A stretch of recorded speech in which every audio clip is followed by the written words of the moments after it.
Welcome back to the Carnivore Evening News, where the news is always meaty.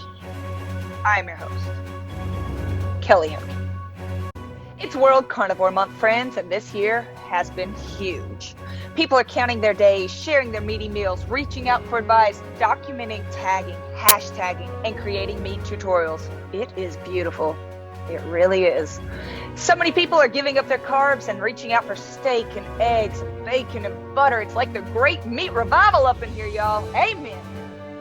So for most of us, it just means we keep on eating our meat like always. But bonus, in January, we get to spoof off of the vegans by stealing their month of the January and by stealing a photo of their child ambassador. It's like the holidays all over again. A good time is being had by all. Except for Greta, of course. Dr. Baker reported research showing that a low carbohydrate diet is associated with a lower all-cause mortality rate in people with pre-diabetes.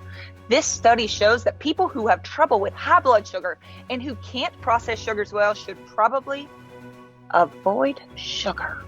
Astounding. This is great news for anyone who has struggled to connect those very obvious dots. Dr. Baker also celebrated his 54th birthday this week and wore his favorite shirt while he tortured his very tiny exercise bike. I hope that thing is getting workman's comp.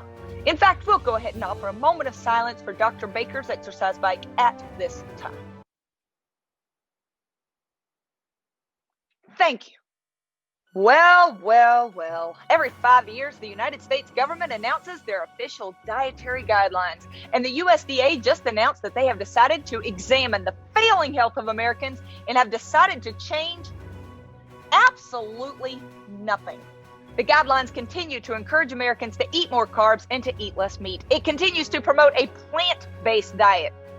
It basically encourages Americans to do the total opposite of what has changed all of our health as carnivores. Instead, it tells people to eat the same crap that has gotten our country sicker and fatter for the last 5 years. Linda the Carnitarian publicly declared that she will not be following those guidelines, and we all agree with her wholeheartedly. The government should be ashamed for ignoring the current health crisis in this country and for encouraging its citizens to avoid the most natural and healthy foods on the planet in favor of processed garbage and nutrient-devoid carbohydrates.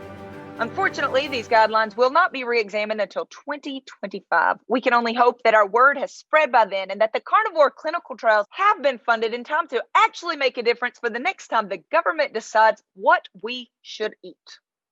Laura Spath did a live video where she revealed that a very brief foray into peanut butter and excessive cheese, not eaten together to my knowledge, has derailed her for just a brief while this year, but that she is back on track and that she's even wearing her skinny pants from a year ago. We are thrilled to hear that Laura is feeling great and that those hot red pants are back on her cute little booty. Also, I have taken up paint by numbers based on her recommendation, and my chiropractor is thrilled for all the extra business that she has sent his way. For my birthday this year, I'm just asking for a massage and to be cracked like a glow stick. Thanks, Laura.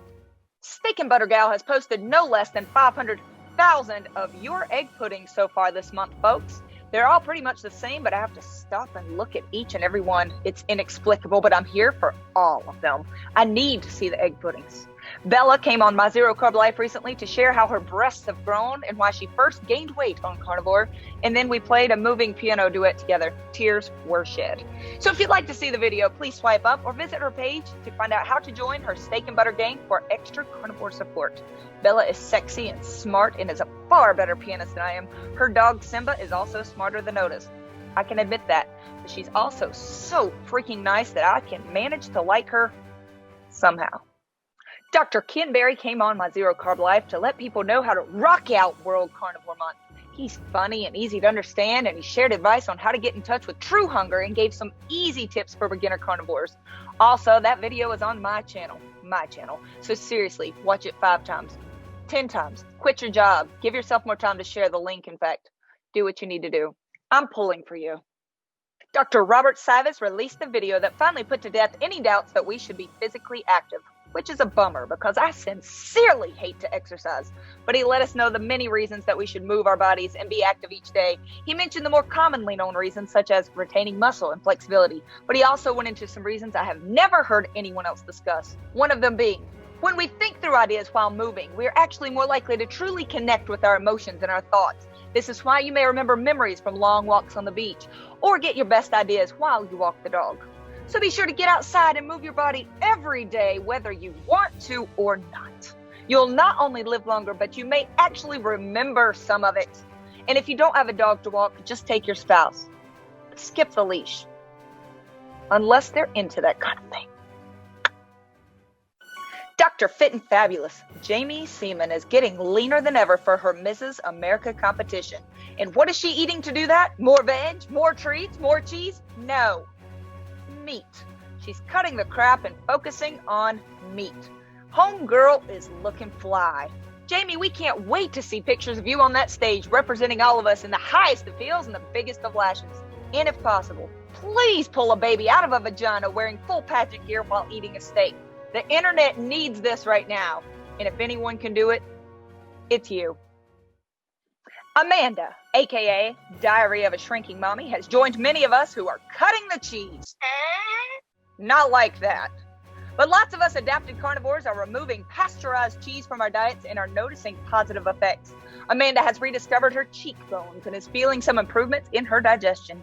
So if you are doing carnivore but want to take it to the next level, try cutting back on pasteurized dairy or just totally cut the cheese. That was not funnier the second time. Judy Cho released the much anticipated book, Carnivore Cure. If you don't know that by now, you're clearly a vegan posing as a carnivore. Please get off my page. Judy's book is quickly climbing the charts to be the best-selling carnivore book of the year. Full disclosure, it's the only carnivore book of the year, but still, it is good. Like really good. It explains how eliminating plants can improve your health and even goes into details of which nutrients are contained in many animal foods, which fats are best to use, possible supplements that can help during adaptation, and even offers some non-dietary changes that you can make to your life to optimize your carnivore experience. I know you're thinking you know everything you need to know to succeed at carnivore.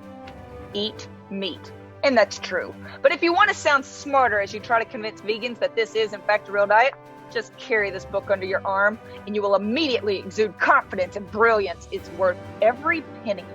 Trust me. Sarah, Carnivore Yogi, is feeling better these days as she continues to eat a high-fat carnivore diet and work on stress management, which is tough since she's pretty sure she has invisible spirits living in her house. Yes, I would be stressed out too, Sarah. Good luck with that. Dr. Lisa Weideman had a big meetup with friends in Florida and gave tons of helpful tips on how to stay carnivore while you travel and eat out. Follow her for excellent recipes and advice, and to see a hot babe in her 50s do cartwheels in a bikini. You will not regret it. Michaela Peterson is a hardcore carnivore that eats beef, salt, and water. The end. She calls it the lion diet and has completely reversed her autoimmune issues. Most of you are fully aware of her story by now and her entire family's history. But if you are just now crawling out from under a rock and wonder why a traditional carnivore diet isn't fixing all of your problems yet, you should check out her website or watch the video of that time that she and I became BFFs over Christmas break. And that's it, folks. Until next time, I hope you'll continue sharing your carnivore success with others, reaching out for help when you need some support, and just continue to eat the meat. Save the humans. Good night.